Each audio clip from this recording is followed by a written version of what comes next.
President Yoon marked the midpoint of his 5-year term this month. The milestone comes as Korea's exports rose to record levels and inflation cooled, though reports suggest these achievements have yet to trickle down and to be felt by ordinary citizens. On today's GMS Focus, we examine the key economic achievements made by the Yoon administration during its first half, as well as the government's remaining challenges and necessary strategies moving forward, as what lies ahead, continuous geopolitical tensions, and Trump's protectionist policies are something that the administration must grapple with. For this and more, we're now joined by Professor Jun-seok, economics professor at the Catholic University of Korea. Good morning, Professor Yang. Good morning. Welcome back. And maybe we can start out this conversation by going over progress made. What would you pick as the biggest economic achievements of President Yoon during the first half of his term? Okay, well, there's always a problem in determining whether an economic achievement is due to the policies of the government or something that would have happened anyway. At least on paper, the biggest accomplishment for the Yoon administration is probably the recovery of exports, which is currently hitting record highs, but it's questionable how much of it is due to Yoon administration's policy. Partially, it's a natural recovery after a low period in 2023. Partially, it is due to global inflation, which raised prices of Korea's exported goods.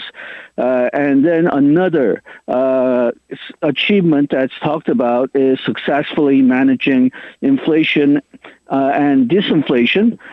This is a notable event, but again, it's questionable how much was due to Yoon administration's policies. He did freeze certain prices, such as prices for electricity and utilities, but it's not clear if at the end the freeze in prices of electricity will be positive or negative for Korea. So looking at the actual policies of Yoon administration, what did he do and what was admirable? First, his administration brought attention to the regulatory reform as key to future growth. Complex or unnecessary regulation have reduced Korea's productivity and potential growth rate. His policies correctly focused on reforming regulations to raise Korea's future growth potential. Further, Yoon brought attention to the need for reforms in several crucial areas, notably budget deficits, which have been rising at a probably unsustainable speed, pension reforms, which also had been heading toward unsustainable levels, as well as education reforms and government reforms. But while he did bring attention to the need for these reforms, he has not yet offered concrete reform proposals, and that's in part due to the political deadlock that he is facing. But the lack of concrete proposals are still disappointing. He also jump-started the recovery of nuclear power plants, both domestically and for exporting. Potentially, nuclear power is an area of export growth, while also offering some relief from greenhouse gases, though again, establishing nuclear power is controversial. Yoon has been making headways on further developing the semiconductor industries. Results, again, are so far inconclusive, but his attempt to develop a cluster in Yongin, as well as solve various problems with the NIMBY that we see, not in my neighborhood type of problems for electricity delivery and water delivery. Those efforts should be acknowledged. Focusing on housing supply as an important part of solving the housing problems in Seoul area is also, I think, very important. It's a necessary part of solution to housing problems and solving the high housing price problem. Personally, I also like his efforts to stay away from universal income subsidies, which has the potential to drain the budget without offering boost to the economy, and sticking to targeted assistance to those who actually need help. That makes more sense, and it's probably like to have more bang for a government buck. Many experts have already pointed out that sluggish domestic demand is one of Yoon's weak points, administration's biggest shortcoming so far. They also argue that the government's various measures to support the livelihoods of the people have yet to trickle down or felt by citizens on a day-to-day basis. So what is your take on this criticism? Okay, well, I think a lot of that is political deadlock, and but the Yoon administration did make some critical mistakes, which arguably worsen some of the problems that Korea is facing.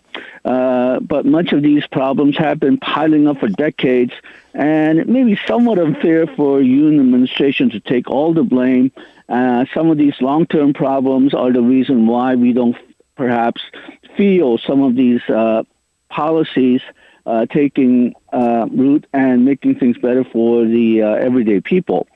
Major reason why the domestic demand is sluggish and was high interest rates and high corporate and household debt. The responsibility for high interest rate lie with global inflation and U.S. monetary policy. Also, it's the Bank of Korea which makes the domestic interest rate decisions, whether it be too high or too low. Meanwhile, the high household and corporate debt makes any additional spending very difficult, and it makes things very difficult to reinvigorate the economy. But this debt problem had been building up since at least the 1990s and arguably even before, as past administrations used debt for decades to prop up slow growth. So we've been delaying some necessary reforms and instead throwing money at the problem, and that naturally built up debt both in the corporate sector and the household sector for decades.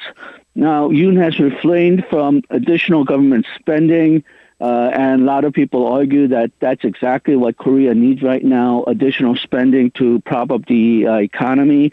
But his 2023 government spending is the second largest on record, and his 2024 spending will be largest on record. So it's not that Korea's not spending money, but perhaps we're not spending it in the most efficient way. Increasingly,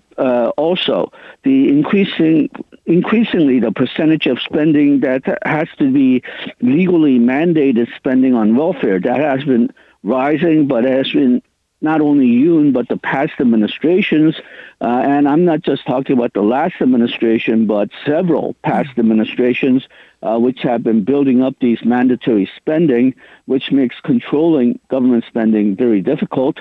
Where Yoon has made some critical mistakes are frequently changing policy stance, most notably things like delaying the strengthening of the DSR regulation on the day before it was due to take place, which sparked not only a rapid increase in household debt, but also a rise in housing prices, which made it necessary for government pressure later on to limit lending by banks.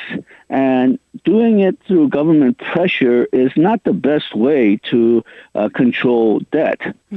Similar confusion of policy took place with preferential lending to the young, policy financing for the construction sector, and the Value Up program for Korean stocks. So Yoon administration did make some critical mistakes, but a lot of the problems that we are facing have been piling up for years and decades. Here's another change that the Yoon administration must now brace for. As U.S. President-elect Donald Trump's America First protections policies loom large, the government is now swiftly working on potential countermeasures. Based on your expertise, Professor Yang, how should the Yoon administration deal with Trump's comeback to mitigate economic fallout? Okay, well, for decades, Korea used exports as an engine of growth, but during Trump's term, that may not be possible.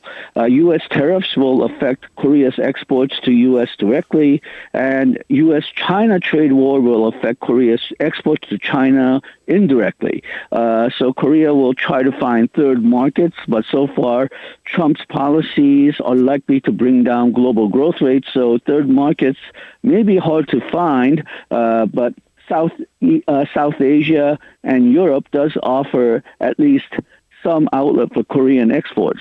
If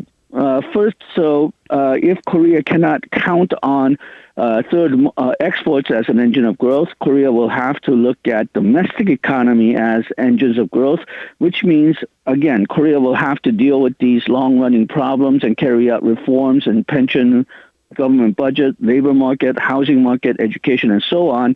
But while reforms are good for growth in the long run, and it's crucial for Korea's continuing growth, it is painful in the short run, and it does involve reduced growth in the short run, and whether the current politics will allow it, or whether current Korean economy is healthy enough to handle it, are open questions. But Korea will have to engage in these reforms sooner or later, and later the reforms are pushed, the more difficult and painful it will be, as we are finding out. Now, Korea may be able to do a deal with Trump, agreeing to reduce bilateral trade surplus with the United States by buying United States agricultural goods, as Trump tried to do in the first term.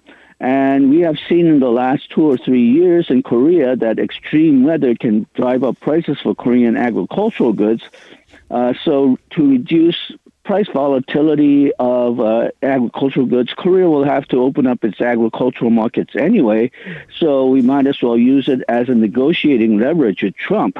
And again, while it will probably not make up for the lost U.S. or China markets, we have to increase our trading relationships, strengthen them with South Asia and Europe.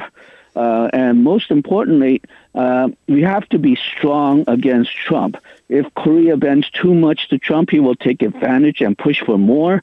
For example, if Trump removes subsidies for semiconductor foundries and EV factories that Korean firms are going to establish in the U.S., let the Korean firms withdraw. One of my biggest concerns right now is that perhaps the government will force these companies to make unprofitable investments in the U.S.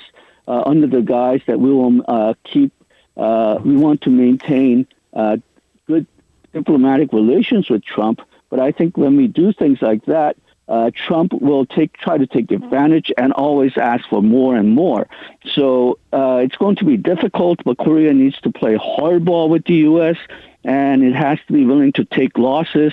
It may be better to take a loss for 4 years of Trump administration and deal with it in the next administration than go along with Trump on a very bad deal. Can we also address the reform plans that the Yoon administration has been pushing for? So while addressing the nation, marking the midpoint of his term, President Yoon did reaffirm his commitment to reap tangible results in 4 major reform areas. What are your prospects for the reforms in Korea's pension, labor, education, and healthcare? Okay, these reforms are certainly necessary, but the problem is Yoon has not offered comprehensive plans for most of his reforms. His recognition that there is a need for reforms and he's trying to bring it into focus should be rated highly, but in some sense he's passing the buck. Except for some minor piecemeal corrections like no so-called killer questions for college entrance exams, establishing fiscal deficit rules, he has repeatedly left the formation of actual plans, concrete details, to social discussion and communication. And usually leaving it up to discussion and communication leads nowhere. Most successful policy negotiations start with a concrete plan formed by the government, which the politicians and the public argue over. But the Yoon administration so far has been surprisingly reluctant to offer comprehensive reform plans, and even when they do, it's surprisingly weak. The lack of bold, concrete proposals may be due to political deadlock and weakness in the People's Power Party right now. But without bold, concrete plans, it's not likely that there will be meaningful reforms. All right, so maybe we can finish today's talks highlighting priorities in the remaining Yoon term. What are some other key economic tasks President Yoon should prioritize to sustain the Korean economy amid growing internal and external challenges? Okay, we've already talked about the how to deal with Trump, so I think I'm going to concentrate on how to deal with reforms. To use baseball terminology, you may strike out, but he needs to take some mighty swings. While it's increasingly unlikely that he can get his reform plans passed in the National Assembly, He needs to offer ideas and proposals, concrete ones, rather than just react to the political situation. He needs to offer his vision and concrete plans on how to fulfill those visions, what his ideas of reform plans are, and give us sort of an idea on what the end result is likely to be. So you need to walk a really narrow path, acknowledging the current problems, but offering an optimistic end goal. Domestic recovery can only start if people are optimistic about the future, and only if people are optimistic will they consider undergoing short pains for the future and be willing to loosen up their wallets so that they can start spending. Thank you so much, Professor Young, for your insights. We appreciate it. Thank you. We spoke to Professor Jun-seok, economics professor at the Catholic University of Korea.